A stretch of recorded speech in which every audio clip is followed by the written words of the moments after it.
Doctor Yunus সাহেবের নিষিদ্ধ করা আওয়ামী লীগকে বর্তমান সরকার প্রথম পার্লামেন্টেই আওয়ামী লীগের সমস্ত কার্যক্রম নিষিদ্ধ করা হয়েছে। কিন্তু ডক্টর ইউনূস সাহেব ক্ষমতা ছাড়ার 3 দিন আগে যে আমেরিকার সাথে দেশ বিক্রির চুক্তি করে গিয়েছেন সে ব্যাপারে সবাই নিশ্চুপ।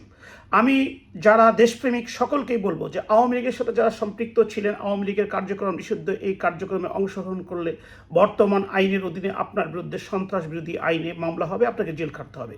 কথা সত্য, কিন্তু এরপরও আপনি দেশের নাগরিক, আপনি প্রতিদিন খাচ্ছেন, ঘুমাচ্ছেন, আপনি রোগ হলে চিকিৎসা নিচ্ছেন, এগুলা কিন্তু নিষিদ্ধ করা হয়নি।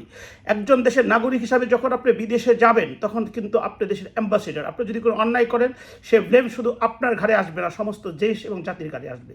ঠিক অনুরূপভাবে ইন্টারিম গভর্নমেন্টের যে হাসনাতরা, যে আসিফরা, যাদের প্রতি আমরা সিম্প্যাথেটিক হয়ে দেশের সাধারণ মানুষ থেকে আরম্ভ করে বিভিন্ন রাজনৈতিক দলের সাথে সম্পৃক্ত সকলেই একক সুরে একত্রিত হয়েছিলাম বিদায় এই আওয়ামী লীগ সরকার পালিয়ে যেতে বাধ্য হয়েছে। কিন্তু তারা যখন ওই জেলা পরিষদের 10 কোটি টাকা নিয়ে যায়, 15 কোটি টাকা নিয়ে যায়, কোন গ্রাউন্ডে কিভাবে নিল? রাজনীতি সবাই করতে পারে, কোন রাজনৈতিক দলের নেতা কর্মীর কি সরকারি ফান্ডের টাকা নিয়ে উন্নয়ন বলুন আর যে খাতেই বলুন সেটা ব্যয় করার অধিকার আছে কিনা? একটা 2টা উপজেলায় সর্বমোট 25 কোটি টাকা যদি আপনি দিন না ঘন্টা ওয়াইজ হিসাব করেন, একদিন কত টাকা করা খরচ করা হয়েছে এই হিসাব চাওয়া কিন্তু আপনার নাগরিক অধিকার। এর জন্য এই অধিকারের কথা বললে কিন্তু আপনাকে জেল খাটতে হবে না।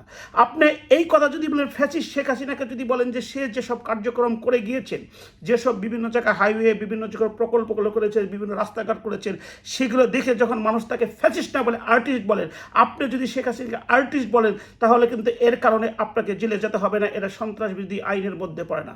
আপনারা যারা এবার ঈদে গিয়েছেন, ঈদ থেকে ফিরেছেন, আপনারা দেখেছেন যে ইন্টারিম গভর্নমেন্ট তথা বর্তমান সরকার আমলেও শেখ হাসিনা যেসব উন্নয়নমূলক কাজ করে গিয়েছিল, যেসব রাস্তাগুলো আন্ডার ডেভেলপমেন্ট, এগুলোর মধ্যে ইন্টারিম গভর্নমেন্ট কোনো হাত দেয় না বিদায় এখন এগুলো আপনার গলা কাটা হয়ে দাঁড়িয়েছে। সেখানে রাস্তাঘাটে ঠিক মতো চলা যাচ্ছে না, প্রতিবন্ধকতা সৃষ্টি হচ্ছে, অ্যাক্সিডেন্টের কারণ সৃষ্টি হচ্ছে। সবচেয়ে বড় বিষয় হলো যে উন্নয়ন একটি ধারাবাহিক বিষয় এবং উন্নয়নকে সবসময় আপনাকে সংরক্ষিত করতে হয়, গতান্বিত করতে হয়, তাকে রক্ষণাবেক্ষণ করতে হয়।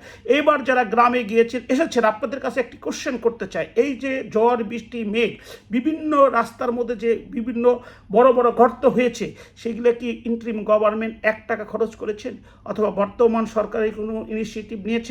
যদি না নিয়ে থাকে সে কথা বলা আপনি নাগরিক হিসেবে বলতে পারেন, এর জন্য কিন্তু আপনাকে জেল খাটতে হবে না। আপনাকে মনে রাখতে হবে এই দেশের সমস্ত উন্নয়ন, এই দেশের সমস্ত অবক্ষয়, এর কিন্তু আলটিমেটলি আপনি ডাইরেক্ট এফেক্টেড।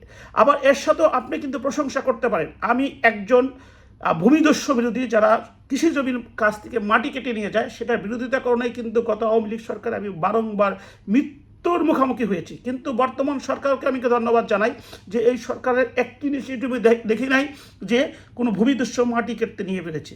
প্লাস এই যে খাল খননের যে ব্যবস্থা করেছেন, আমি এই সরকারকে ধন্যবাদ জানাই যে খাল খনন কেন গুরুত্বপূর্ণ। আপনাদের চোখের সামনে ছবির মতো সিনেমার মতো আপনাকে দেখাচ্ছি। যেসব খালগুলো ছিল এটা কিন্তু রাষ্ট্রীয়, আপনার আমার সম্পত্তি।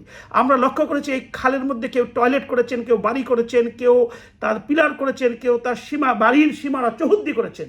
কিন্তু বর্তমান সরকার যে খাল খননের উদ্যোগ নিয়েছে, নিঃসন্দেহে এটা সমস্ত সমালোচনার ঊর্ধ্বে ভালো কাজ হিসাবে আপনাকে প্রশংসা করতে হবে। সর্বশেষ দেশবাসী আপনাদেরকে বলবো যে যারা মুক্তিযুদ্ধ স্বাধীনতা বঙ্গবন্ধু বাংলাদেশকে বিশ্বাস করেন, তাদেরকে মানতে হবে যে শেখ হাসিনা বলেছিল যে এই কোঠা পাবে আপনার মুক্তিযোদ্ধার নাতিপুতিরা পাবে না, রাজাকারের নাতিপুতিরা পাবে। ঘটনা কিন্তু সত্য হয়েছে। আমিও সেদিনকে বলেছিলাম তুমি কে আমি কে, এই রাজাকার। কিন্তু দেখলাম কি, এরা এই ডিবি অফিসের সিম্প্যাথেটিক ব্যাপারে এদের সাথে আমরা একত্রিত হয়েছিলাম, এরা কিন্তু কোনো দিক অগ্রসর হয়নি। সেই স্বাধীনতা বিরোধী জামাত শিবিরের সাথে একত্রিত হয়ে মুক্তিযুদ্ধের প্রত্যেকটি স্মৃতিস্তম্ভ তারা ধ্বংস করার চেষ্টা করেছে। তার একান্ত এক্সাম্পল হিসেবে বলি, বঙ্গবন্ধুর কথা বাদ দেন, 32-এর কথা বাদ দেন, মুজিবনগর সরকার 17ই এপ্রিল যে সরকার গঠন করেছিল, 10ই এপ্রিল যে সরকার অধীনে 11টা সেক্টর হয়েছিল, সেই সেক্টরের অধীনে শহীদ প্রেসিডেন্ট জিয়াউর রহমান সাহেব যুদ্ধ করেছেন। আপনি যদি মুজিবনগর সরকারকে না মানেন তাহলে তো মুক্তিযুদ্ধকে মানেন না। কিন্তু দুঃখজনক হলো সত্য, সেই মেহেরপুর আমরা কাননের সেই মুজিবনগর সরকারকে কিন্তু এরা ধ্বংস করেছেন।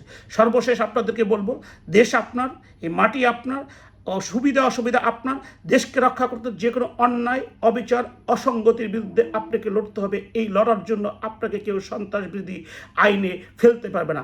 আর যে যতটুকু উন্নয়ন করেছে, যে যতটুকু দেশের জন্য ভালো করেছে, তার যদি আপনি প্রশংসা করেন, এর জন্য কেউ আপনাকে আওয়ামী লীগ বিএনপি কালার দিয়ে আপনাকে দেশ থেকে বিতাড়িত করতে পারবেন না।